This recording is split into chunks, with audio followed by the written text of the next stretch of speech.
What is up, everyone? Prometheus here. Today I'm going to be talking about Ben-Hur, the 1959 classic, the biblical tale of Judah Ben-Hur, who rich man became prisoner, then became great again, fought in a basically it's a timeless story and has multiple encounters with Christ. But really, I just want to talk about what makes this film great and why I really liked it when watching it. Um, uh, so yeah, let's get to that. So Ben-Hur, released in 1959, it looks like Lawrence of Arabia. It looks better than most films today. Like, they used everything was practical, everything was real, and this was back in 1959 with $15 million. Today, movies with budgets of over nearly or even over $100 million, they don't even have nearly as much visual flair as this film does. This film, which was made over 60 years ago, with a budget of only $15 million, looks better than many movies with over a budget of over $100 million with better technology. I don't think people have the balls to make movies like this these days. Like, they don't have they obviously still put a lot of work into making movies. This is the part two, this is not part one, whatever. But they obviously put a lot of work into movies still, but not as much as they did back then. They built an entire set for the chariot race scene, taught them to make actual. They taught them how to ride actual chariots, and just overall they put in a lot of work for that one scene, one like 16-17 minute scene, which they spent, I think, 8 weeks filming, which is truly impressive. People these days, just use CGI. We don't need to learn how to use horses. Just use CGI. Back then, we need to build an entire race set for this scene. We need to teach the actors how to ride horses. We need to make everything real. We don't have CGI. We don't have special effects. We're going to make it all real. That's how they did it back then, and I miss filmmaking like this. Now, obviously, there's still a lot of films today that use practical effects. I mean, they also use CGI, but also practical effects, like Lord of the Rings balanced CGI and practical effects. I liked Alien Romulus' use of it as well. But back in like the 50s, like back from film's inception all the way to like the late 1980s, maybe early 90s, they didn't use CGI. Even when CGI was around, it wasn't always the greatest.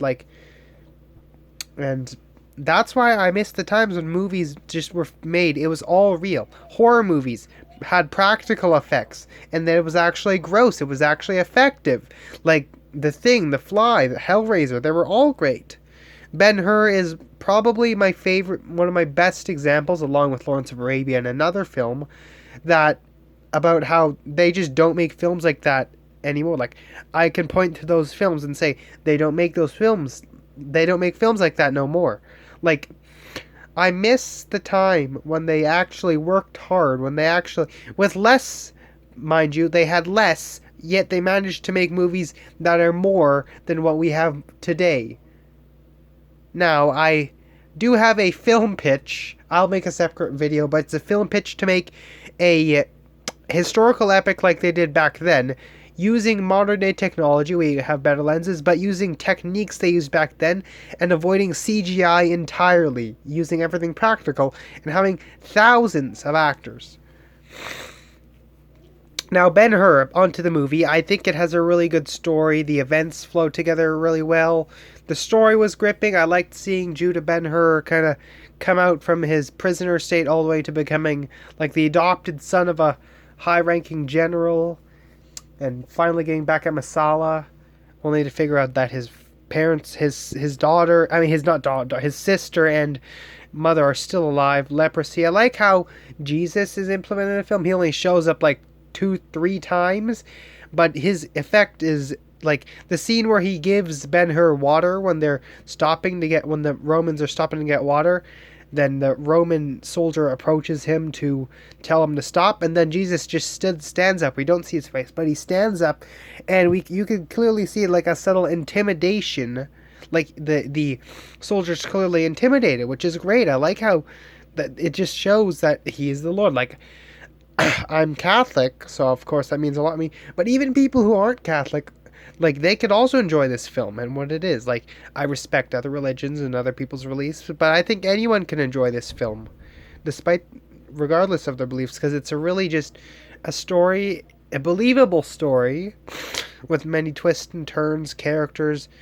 Ben-Hur and Masala's like rivalry after they were like great friends for many years but now are enemies and he wants to kill him. It's great, and I like that the chariot scene kind of just shows him getting back at him and beating him. And it's also real because the when the guys die in that chariot scene, it's not CGI'd in. It's real, not the actors that would probably use like dummies or something or some way to substitute the actors in for bodies. Like, and it's all very impressive. Another scene I'll point out, that boat battle scene was also great. I clearly knew that they probably filled up a large pool of water and you put a bunch of miniature boats on it. But even then, it's still impressive and created an illusion that it was all real. I love that movies back then made everything real, authentic. Nothing was CGI'd in. All of it was just... And that's why I think movies back then, especially historical epics, are so much better than movies today. Now, don't get me wrong. Modern movies are great. The Dune movies are amazing. I think... I haven't seen Oppenheimer, but I hear it's also really good. Anything from Nolan, Denis Villeneuve. I think CGI is still great when it's done well. I think... But mainly it's in superhero movies where I do feel they over-rely on it a tad bit, because sometimes it can be good, but sometimes it isn't. Back then, superhero movies, although not as... I do think superhero movies got a lot better this century with the MCU. I think Secret Wars and Doomsday can be the best best superhero movies of all time. But, back then, the superhero movies, like the old Superman movies, old Tim Burton's Batman, like they all had real. It was all real. And it actually still holds up pretty well. I mean, like, sure, some aspects haven't aged well, but I like that it still feels authentic. Like historical epics, like of course Ben-Hur. Back to that movie, it just feels all real. The actors, clear dedication. It's all real. It's more believable. Like back today, you gotta try. We got so much good CGI. Like, oh, it looks so real. Back then, it was real. It wasn't CGI'd in, and I really just love. That's why I love these movies. Like Ben-Hur is a masterpiece. It absolutely deserved all of the 11 Oscars it earned at the Oscars. It is tied with Lord of the Rings: Return of the King and Titanic as the most award-winning movie of all time. Ben-Hur, this movie, and Lord of the Rings: Return of the King I feel are the best of those three movies. Not to say that Titanic's not great. Titanic's still an amazing film, though I don't think it's as good as these two. I'm still debating on whether I think Ben-Hur is better than Lord of the Rings: Return of the King, though the more that I think of it, it does have some elements that top it, even though Return of the King is my favorite movie of all time. It's not one of my top three. I'd still have it in my top 10 movies of all time, but it's not top three because I think the top three just kind of represent the best of filming. And yes, I'm yet to reveal what I think is the new greatest movie of all time, Orville, Lawrence of Arabia, which, oh my goodness, that movie just... I cried in that video because I don't want to cry again. That film is such an amazing, I'm not revealing it yet, but it's also a historical epic, and it's absolutely amazing. The best film, it's the greatest achievement in humanity's greatest achievement in film, greatest filming achievement, the greatest epic of all time, and just greatest movie ever made. It's impossible. There's no other movie that I think would be able to be better than it. I'm still trying to see if there is one movie that could top it, because I don't think there's any movies that can, but there could be one out there. If you think there's a movie that you think is the best film of all time, haven't seen yet, post down in the comments. There is one movie that I hear people call the best film in Japanese cinema, which I've seen Seven Samurai. It's great. I don't think it's as great as Lawrence of Arabia or the greatest movie of all time, like mentioned before. Though I will say it's still a 10 out of 10 movie. It's still one of my top 20 movies of all time. Still amazing. But there's other Japanese like samurai movies, classic, like the black and white films. Like I love Japanese cinema. I think Akira Kurosawa is a strong contender for the greatest director of all time. But then there's also Stanley Kubrick, Francis Ford Coppola, Martin Scorsese, Alfred Hitchcock. Even though he was a terrible person to his actors, Steven Spielberg. I think I said no, I didn't. Denis Villeneuve, Christopher Nolan, David Lean. There's so many great contenders, but Akira Kurosawa has like what near 30 movies, and they're all great. I hear almost all of them are great. They're like Miyazaki, who hasn't made a single bad film, but Japanese filmmaking is some of my favorite. I think like samurai movies are my second favorite type of films, right behind like historical epics like Ben-Hur, Lawrence of Arabia. But like the filmmaking is authentic. The movement of the characters, the sword fights, it's all masterfully done. That's why Japan is like just one of my favorite countries, because it's such an amazing place for art, entertainment, food, culture. But like samurai movies are a whole nother breed in themselves. And one movie that I hear is the best Japanese movie of all time, I hear, is Harakiri, which people are saying is better than Seven Samurai. I don't know if it is, but if I watch it, I doubt it's better than the greatest movie of all time, which I will reveal in a separate video. But I can definitely see it being like one of my top 20 movies of all time, which I will also reveal if we hit like a certain amount of subscribers. But back to Ben-Hur, I think over. Sorry for the cutaway. I had just had to attend to the kids for a second, and then okay, back to Ben-Hur. But basically, the set designs are great.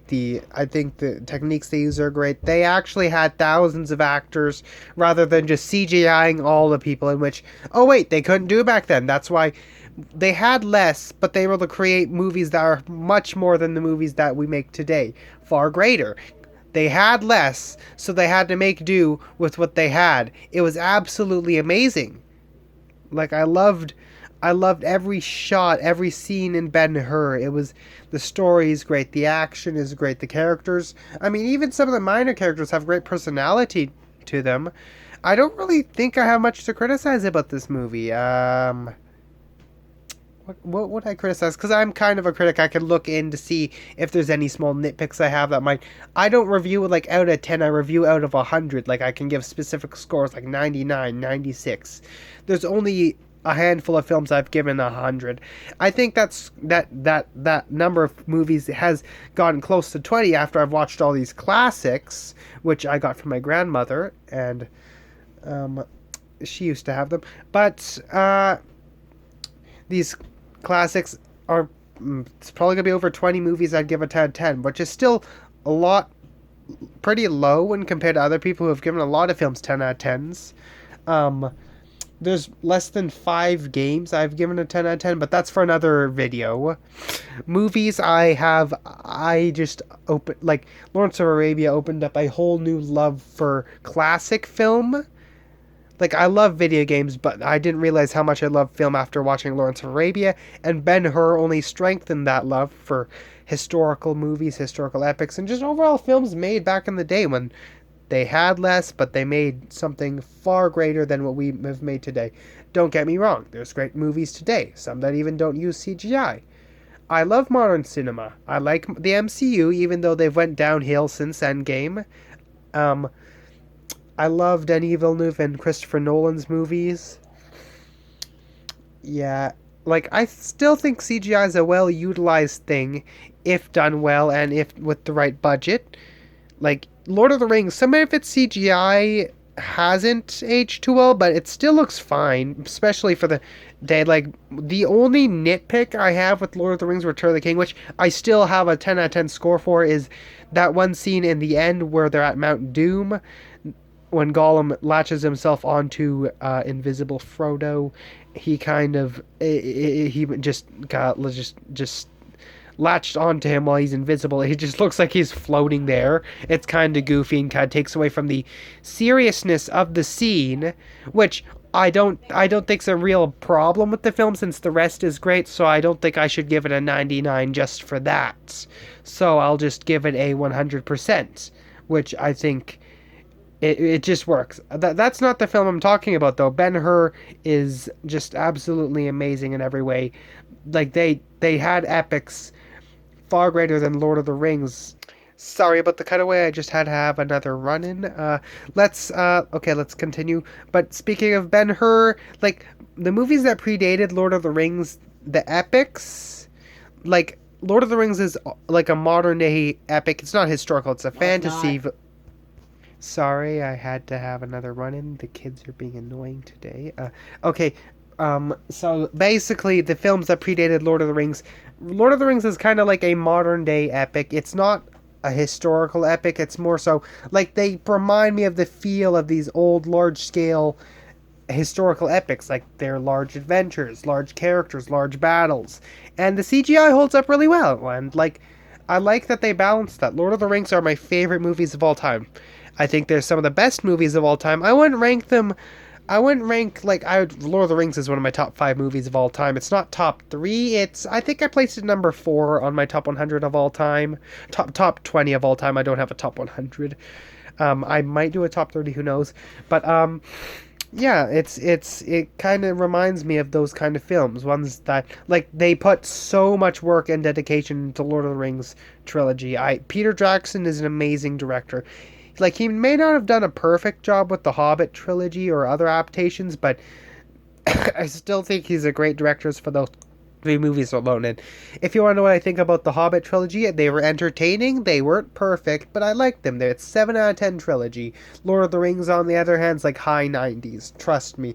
Even the lowest score I'd give to one of the movies, Two Towers, which is the weakest, is still great. I think I'd give it a 96 or 97, mainly because there is one thing in particular, kind of Faramir's arc, where he actually tries to take the ring, rather in the book he actually doesn't try to take the ring and sends Frodo off. Whereas in this one, he tries to take the ring at first, but then sends him off. Kind of ruins the arc. Also, the ends were kind of boring. But that's about it. Lord of the Rings Two Towers is still amazing. One of the best fantasy films. I love it. Fellowship of the Ring is also great.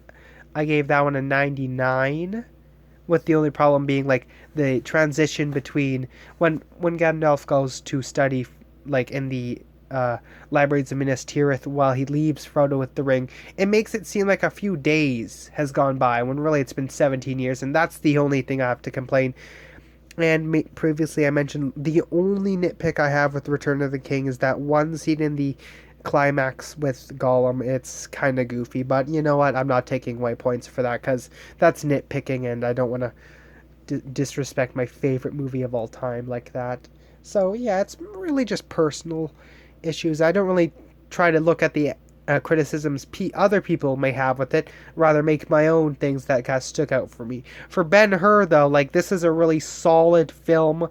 When I say solid, like, it's very, like, there's few cracks. Like, some people might have stuff to criticize. I've heard people criticize the story not always clicking with them sometimes, but you know what? This is my personal review, and everything clicked with me. There might be flaws with the film, but for me, Ben-Hur's a 10 out of 10. Like, I had nothing to complain about. Now, the other movie, the greatest movie of all time, is something that, like, I don't understand why people have something to criticize with that. There's nothing wrong with the film. I will protest until Rotten Tomatoes brings that score from an 84 to a 100. Now, then, the other Japanese film I mentioned, Harakiri, has a 100% critic score and 97% audience score, making it one of the highest rated movies of all time on Rotten Tomatoes.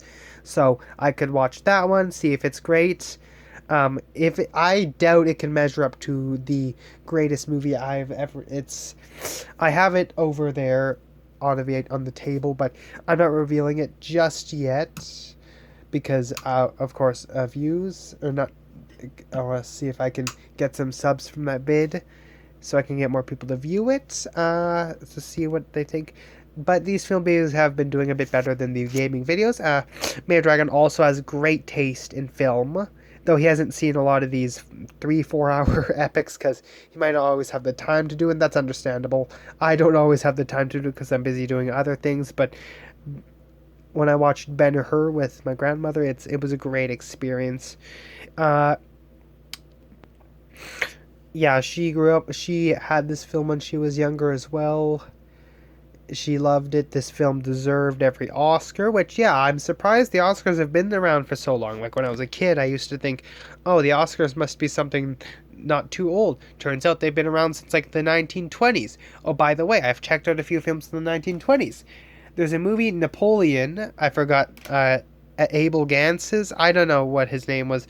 Something with like AG. I don't know. But he created a 5.5 hour long movie. It's one of the longest movies of the era, and it's Napoleon, and it surprisingly has some pretty good, like an 87% score on Rotten Tomatoes, despite being nearly 100 years old. 5.5 hours, and I've seen some documentaries about the film. It's great, I hear, so I might check that one out if I can find a way to watch it, because it's like nearly 100 years old, and I don't think I can find any streaming. That's why I prefer VHS. It's just more satisfying to use. It's like using an NES cartridge which, yeah, I use the NES cartridges a lot, and it's more satisfying. It brings back nostalgia. Like, I obviously didn't grow up in the 1950s, but I did still grow up with VHS tapes. I used to watch Disney films a lot on the VHS, but we had Disney Plus before Disney Plus was a thing. Like, we had all of them, and now I have this collection of epics, which it's like, now that I'm older, I can appreciate these more mature movies. Like, obviously not all of them are R. Like, I think the only R-rated movies in that collection are The Godfather, Braveheart, and it doesn't really matter. But the thing is like, I wouldn't really understand these films as much as when I was younger, but now that I'm older, I can understand them better. And Ben-Hur is kind of one that it makes me appreciate the older side of Hollywood, like Stanley Kubrick, Spielberg, they all remember this era. Spielberg, I think he said that Lawrence of Arabia inspired him to make films. Denis Villeneuve, I also hear that inspired him. Martin Scorsese praises the film. I still think it's one of the greatest movies of all time. I used to think it was the greatest until I saw this movie. Another movie, the other greatest movie of all time. Oh goodness, it's so great.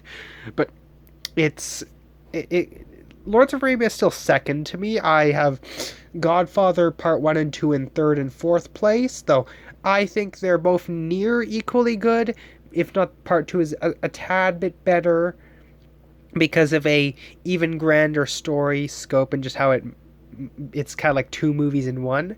I still think maybe I should just put them both in third place because that feels like cheating, but I think it's interchangeable. Godfather Part 1, 2 aren't interchangeable. I might rewatch Part 2 because I do feel it might actually slightly edge out Lawrence of Arabia. I don't know, maybe. Godfather Part 1 is an absolute classic, the most iconic mob movie of all time. I love it. It's my favorite, though I think Part 2 is a bit stronger. Only slightly. They're both very good movies, both 10 out of 10s. Like, it has more iconic scenes, but Part 2 has just took everything the first one did perfectly and somehow did it a bit even more perfectly. Ben-Hur, they tried to remake the film in 2016 and nope, they did not do well. There was already a Ben-Hur movie in the 1920s and it was also great, but this is the definitive Ben-Hur movie based off the book, which I didn't know it was made in the 1880s, I think. But yeah, I thought it was based off a true story. I thought this film was about Jesus when I was younger. Turns out it's about Ben-Hur, and Jesus is just kind of there sometimes, which I think his presence is pretty good. In the end, when his family gets healed from the leprosy, I think that's a great, kind of powerful scene. This is a very powerful movie. In fact, I think this might be the most award-winning movie of the three, 11 Oscar winning. Like, sure, they all won 11 Oscars, but I think this one just got more praise, it's just a technical masterpiece. Lord of the Rings trilogy is still the most award-winning movie franchise of all time, deserves it. Like, the MCU has a few Oscars, despite having over 30 movies. Harry Potter, I don't think even won a single Oscar. Star Wars has like what, 7 Oscars, despite having over a dozen films. Lord of the Rings, only 3, yet 17. Ben-Hur, like over 60 years old, 11 Oscars. Nearly won every Oscar. It won 11 out of the 12 Oscars it was nominated for. It deserves all of them. It's a great film. Like, I love the VHS films.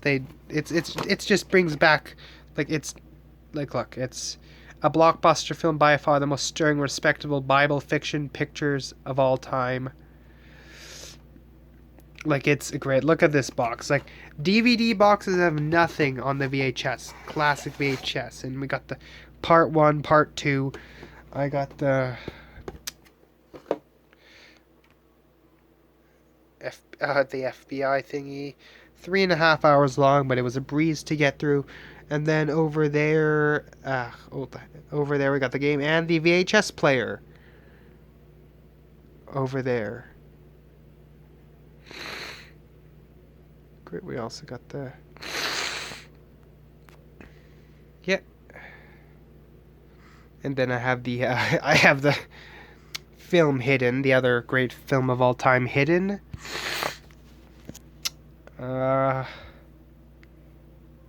Ben-Hur. It's rated G, even though this film does have some violence in it.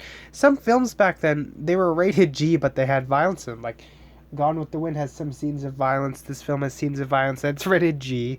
It's more so PG, PG-13. Spartacus is PG-13 rating, which I'm yet to watch that one again, but I'm going to rewatch it, see if it's great. It could be great. I might check out Cleopatra. That's one of the longest movies in that collection. And the Bible in the beginning. And the other historical epics, it's all great. You can see the tapes in there. It's an absolute. It brings people like me who grew up with VHS tapes rather than streaming. I mean, even though streaming was still around when I was younger, I preferred to use this. Like, I loved VHS tape players because you could easily just. Our VHS collection was Netflix before Netflix was a thing. So we got the VHS tapes right here, and there's that little button you need to press to open it up.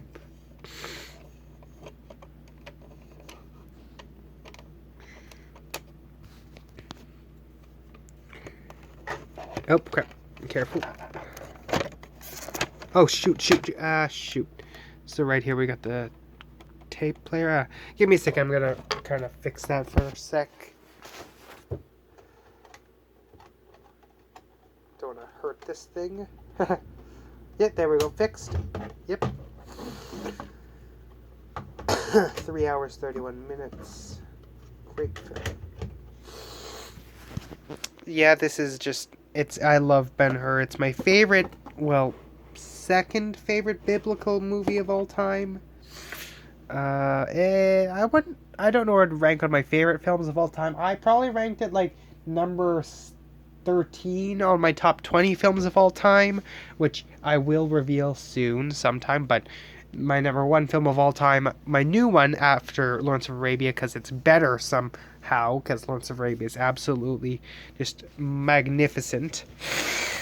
Like, I don't score my films based on what other people are saying. I do it based on what I like about it. Like, Mayor Dragon also likes films. We're going to review Predator sometime. He saw that film. He loves it. I love it too. Or Arnold Schwarzenegger's a great actor, like Terminator, and he's usually playing strong characters.